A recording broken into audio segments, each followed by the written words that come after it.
Working the night shift at Walmart isn't exciting. It's quiet. Too quiet. Between midnight and sunrise, there aren't many customers.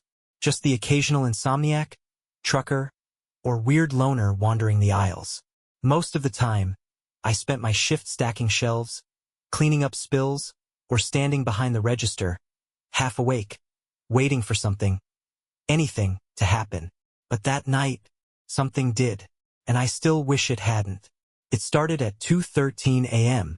I remember the exact time because I had just checked my phone, counting down the hours until my shift ended. I was working in aisle 17 home goods.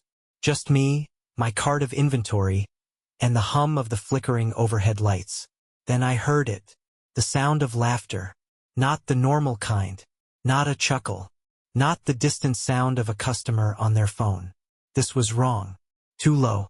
Too slow. Like someone was forcing themselves to laugh. But they didn't understand what was funny. I peeked around the corner.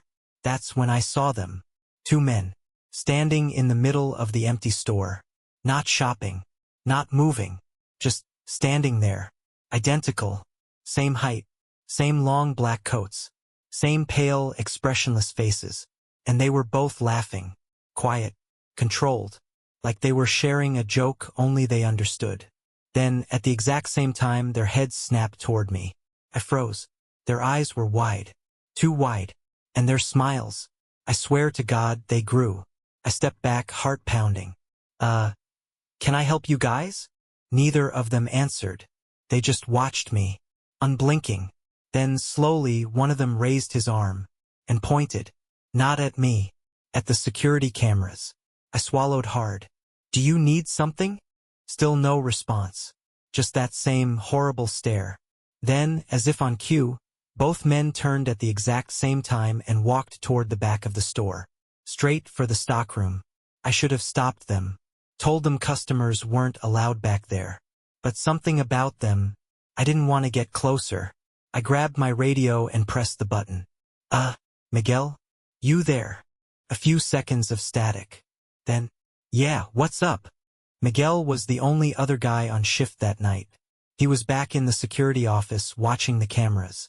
I exhaled. Two guys just came in. Real weird. I see them. His voice was flat. Too flat. I frowned. Okay. Well, they're heading toward the stockroom. A pause. Then, no, they're not. My stomach tightened. What? Miguel's voice came through again. Quieter this time. They're still standing at the entrance. I turned back toward the front of the store. Nothing. The entrance was empty. No sign of them. But I had just seen them. I had just watched them walk away. Miguel, I swear to God I'm looking at them right now. His voice was shaky now. They haven't moved since they walked in. I didn't know what to say, because both things couldn't be true. Either they were in the front of the store, or they were walking toward the back. But not both. I had seen them move. I had heard their footsteps. So why was Miguel telling me they hadn't? Then he whispered something that made my blood go cold. Dude. They're looking at the camera. I gripped the radio, my pulse hammering. Stay there. I'm coming to you. I hurried toward the security office, but as I passed aisle 8, I stopped. Something was wrong. I had been working here for 2 years. I knew the store like the back of my hand. And aisle 8 didn't exist. The store only had 20 aisles. And yet, clear as day, right between aisle 7 and aisle 9, a long, dark aisle 8 stretched into the distance. The shelves were taller than usual, looming toward the ceiling. And at the very end, barely visible in the shadows, a figure stood perfectly still. Watching me, I took a step back. The overhead lights flickered. Then, just as quickly as it had appeared, aisle 8 was gone. I was standing in the middle of aisle 7. No extra aisle. No figure. Nothing. Like it had never been there at all. I turned and ran. Miguel was waiting for me in the security office. He was pale, sweating.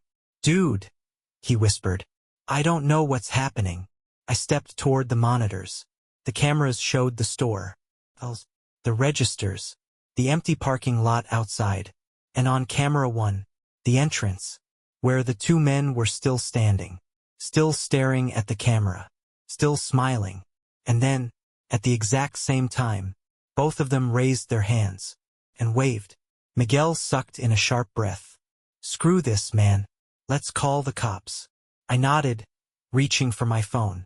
Then the screens went black. All of them, every single camera, gone. Replaced with a single sentence.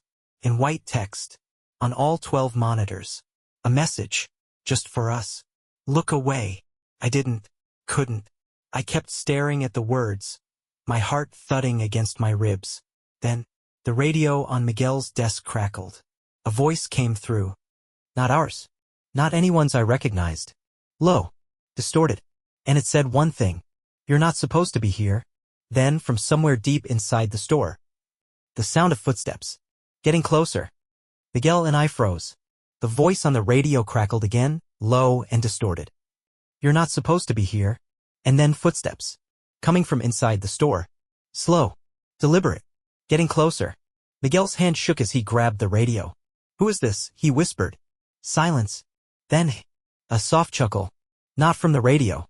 From the hallway outside the security office. I locked eyes with Miguel. Neither of us spoke. Then slowly I stepped toward the door. And that's when the doorknob twisted. Not fast. Not like someone was trying to break in. No. It was slow. Testing. Like whoever was on the other side wanted to see if we'd stop them. I grabbed a metal flashlight from the desk. Miguel's breath was ragged. He picked up the phone. Started dialing 911. And then the doorknob stopped moving. For a moment there was nothing. Just silence. Then a voice, clear and calm, from the other side of the door. We need to check the back room. Miguel dropped the phone. Because we recognized that voice. It belonged to our manager. Except he wasn't here tonight. Miguel's face turned white. That's Martin. I shook my head. No. That's not Martin. Martin wasn't working tonight. We both knew that. He wasn't even in town. And yet, his voice was coming from the other side of the door, calm and patient. Like he was expecting us to let him in. Then the phone on the desk rang. Miguel and I jumped.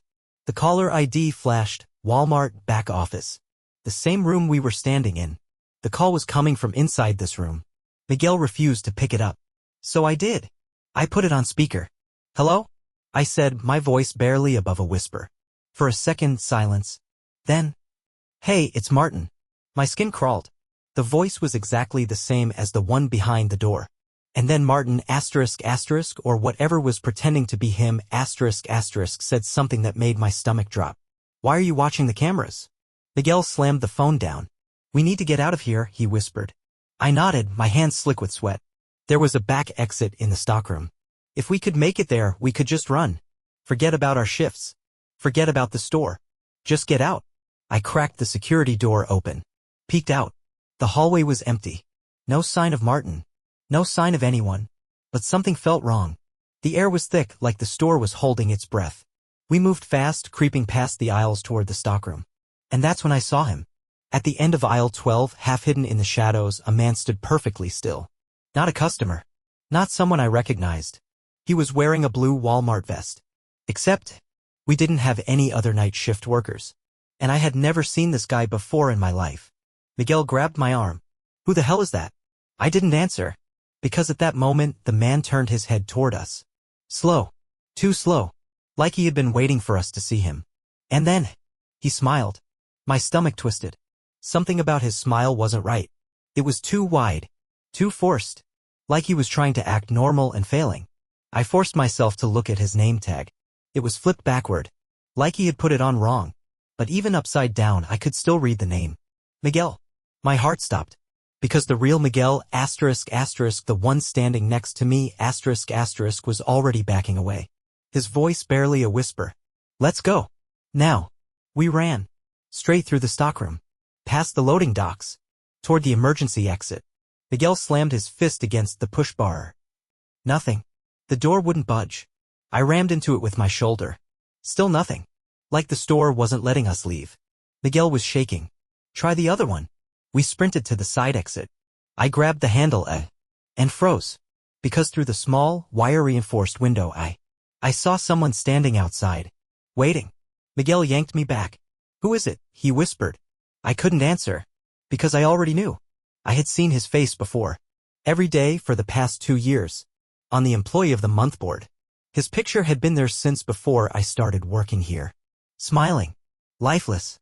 Like he was still waiting for his shift to end. And now, he was standing outside the door. Staring right at me. Like I was next. The man outside the door didn't move. He just stood there, face half hidden in the dim glow of the parking lot lights. Miguel and I backed away slowly. I couldn't stop staring at his name tag. The same name that had been on the Employee of the Month board for years. The same face I had seen every shift frozen in time in that faded photograph. And now somehow, he was here. Waiting. Watching. And then, he knocked. 3 slow, heavy knocks. Like he had all the time in the world. Like he already knew. We weren't getting out. Miguel was panicking. Screw this, he whispered, grabbing my arm. We need to call the cops. I nodded. We ran back toward the security office. I grabbed the phone, but the line was dead. Miguel tried his cell. No signal. Then an idea hit me. Check the employee files, I muttered. Miguel frowned. I pointed at the computer. If he worked here, he has a file. We can do. I stopped. Because Miguel was already staring at the screen. His face had gone pale. Slowly, I turned to look. And I felt my stomach drop. The employee database was open. It had a list of every worker, past and present. There were 2 names highlighted. Mine. And Miguel's. But underneath them, in a section labeled Inactive Employees, was a name I knew too well. Michael Carter. The same name on the Employee of the Month board. The same name on the man outside the door. The system said he had died in 1999. Miguel took a shaky breath. That's not possible. I clicked his file. A grainy black and white photo appeared. It was him. Same face. Same blank, dead-eyed stare. But the last line in his file made my skin crawl. Shift status, active. Miguel backed away from the screen. Nope. I'm done. We need to. Bang. We both jumped. The sound had come from somewhere inside the store. Loud. Heavy. Like something falling. Or someone knocking over a shelf. And then, from the speakers overhead, the intercom clicked on. A long, eerie silence. Then, a voice. Low. Distorted. All employees, please report to the storage room. Miguel grabbed my arm. His hand was ice cold. Dude, he whispered. There's no intercom in the back room. I didn't move. The silence stretched between us. Then, a second voice. We need to check the back room. And this time, it came from directly outside the security office door. Miguel's breath hitched. I grabbed the flashlight, hands slick with sweat, and cracked the door open. Now. Nothing. The hallway was empty. But the air smelled wrong. Like dust and rotting wood. Like something that had been locked away for a long time. We crept through the aisles, heading for the storage room. The store was silent. No customers. No music. Not even the faint buzzing of the overhead lights. Like the whole building was holding its breath. Then, as we passed the grocery section, something caught my eye. A cart. Sitting in the middle of an aisle. Stacked high with canned food. Neatly organized. Like someone had been restocking. Recently. But there was no one else on shift. No one else was here. At least, no one who was supposed to be. We reached the storage room door. It was open. I hesitated. Every instinct in my body screamed not to go in. But we had no choice. We stepped inside. And the smell hit me immediately. Damp. Stale. Like rotting wood and mildew. Like something that had been sealed away for years. Miguel gagged. What the hell is that? I lifted the flashlight, scanning the room. And that's when I saw them. The uniforms. Hanging neatly on a rack. At least a dozen blue Walmart vests. Each with a name tag. Some of them had faded with time. Some were still new. But the one that made my blood turn ice cold was the one that had my name on it. Not an old one. Not a spare. A new vest. Brand new. Like it had been made for me. Like someone was expecting me to put it on. To stay. Miguel backed up fast. Nope. No. We're done. We're done. But then, a whisper. Right behind us. Your shift isn't over. We spun around, and the door slammed shut. Pitch black. Footsteps. Too many footsteps. Surrounding us. And then, the last thing I heard before everything went dark. The intercom clicking on one last time. And a voice calmly announcing. Attention all employees, welcome to your final shift. The storage room was pitch black. Miguel's breathing was ragged beside me. Somewhere in the dark, footsteps shuffled. Slow. Careful. Like whoever or whatever was in here with us wasn't in a hurry. And then, a voice. Soft. Too soft. like someone right behind me. You should have left earlier. And then, pain. A sharp, burning sensation slashed across my arm. I gasped, stumbling backward, warm blood dripping down to my wrist. Miguel grabbed me. Dude, what happened? I couldn't speak. I lifted my flashlight. And for the first time I saw them. The workers who never left. There were at least 10 of them. Standing in the far corner of the storage room. Still. Silent. All wearing old Walmart uniforms. Their name tags were faded, unreadable. Their skin gray. Sunken. Like they had been here for years. Waiting. Their arms hung limply at their sides. Except for one. The closest one. A man with a long, stitched-up gash across his throat. And in his hand a box cutter. Dripping with my blood. Miguel pulled me toward the door. We're getting out of here now. I slammed my fist against the handle. Locked. No, no, no, Miguel muttered. This isn't happening. I turned back toward the figures in the dark. They hadn't moved. Just stood there. Watching. Waiting. And then, in perfect unison, they all took one step forward. The door was our only way out. Miguel grabbed a nearby metal shelf. Lifted it. Swung. The heavy crash echoed through the room. One of them staggered back, but I swear to God, he didn't make a sound. No grunt. No gasp. Like he didn't even feel it. Like he wasn't even alive. Miguel turned, grabbing at a nearby desk drawer. Ripping it open. He pulled out a stack of old papers. Tossed them toward me. Look at this. I snatched them up, flipping through them with shaking hands. My stomach turned. Employee termination records. Dozens of them. All stamped with one word. Missing. Miguel grabbed one of the papers, his eyes widening. Michael Carter. He turned to me, his face pale. This guy didn't die in 1999. I swallowed hard. Then what happened? Miguel pointed at the date of his last shift. It was never filled in. The section for his shift end time was blank. Because his shift never ended. He was still here. And he wasn't alone. One of the workers took another slow step forward. Then another. Miguel grabbed my wrist. Move. We barreled toward the shelves, knocking them down. The metal crashed against the floor, blocking their path. For now. We sprinted through the storage room, looking for anything, any way out. Then Miguel grabbed my shoulder. Dude. He pointed at the back wall. At a door I had never noticed before. A rusted metal door, covered in grime. Like it hadn't been touched in decades. I rushed toward it. Pulled the handle. It groaned open. And the moment I saw what was inside, I nearly threw up. The smell was the first thing that hit me. Rot. Something wet and rancid. Something dead. The room was small, windowless. A break room, maybe? But the floor was stained with something dark. Something that had soaked into the tiles long ago. And on the far side of the room, a pile of old Walmart uniforms. Blue vests. All soaked in. The pile of old Walmart vests was soaked in something dark. Something that had long since dried. But the smell, it was still there. Miguel clapped a hand over his nose. Dude, what the hell is this? I couldn't answer. Because at that moment, I realized something. Each of those uniforms, each of those name tags, belonged to someone who had never left. People who had clocked in but never clocked out. And at the very top of the pile was a new vest, crisp, fresh, like it had just been printed, with my name on it. Something dripped onto my shoulder. Warm, thick. I reached up, touched it. When I pulled my hand away, it was red. Blood. Miguel grabbed my arm, his face pale. I followed his gaze to the ceiling. And for the first time, I saw what was inside the walls. The drywall was split open. Something had rotted through it. Not mold. Not water damage. Something worse. Something that looked like old, withered skin. Stretched tight between the cracks. And inside the gaps, I saw teeth. Rows of them. Deep in the dark. Lining the spaces between the support beams. Some were new. Some were old, cracked, and yellow. But they all had one thing in common. They weren't human. I staggered back. The walls weren't just walls. They were something else. Something alive. Something that had been feeding on the workers before us. And now it was ready for more. Miguel yanked me toward the exit. We need to go. I turned to run and slammed straight into someone.